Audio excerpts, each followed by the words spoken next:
Hello guys, কেমন আছেন সবাই? আমি আলহামদুলিল্লাহ ভালো আছি। আজকে চলে আসলাম আপনাদের জন্য নতুন একটা রেসিপি নিয়ে। আমি আজকে করব বিফ স্টেক, যেটা কিনা আমার ছেলে মেয়ে খুবই পছন্দ করে।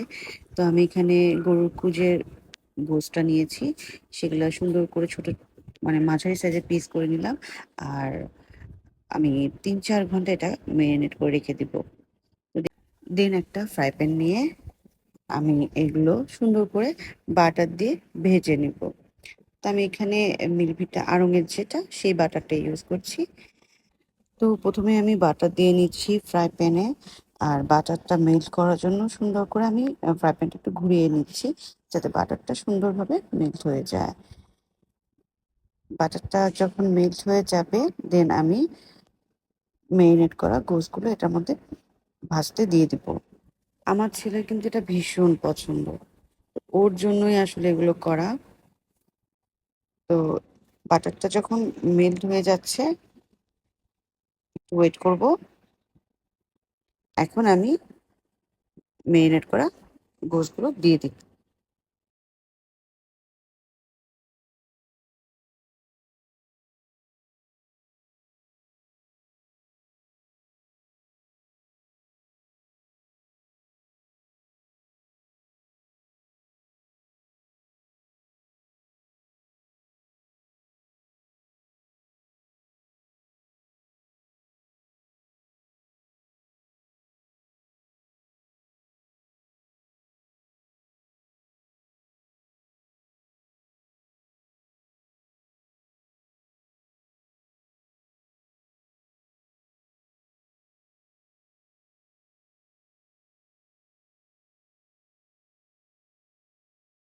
আর হ্যাঁ, আপনাদের সাথে তো শেয়ার করাই হয়নি আসলে আমি গোশটা কী দিয়ে ম্যারিনেট করে রেখেছিলাম। আমি একটু আদা বাটা, একটু রসুন বাটা, একটু পেঁয়াজ বাটা, তারপরে সাথে একটু ওয়েস্টার সস আর সয়া সস দিয়ে, একটু লবণ দিয়ে এটা ম্যারিনেট করে রেখেছিলাম।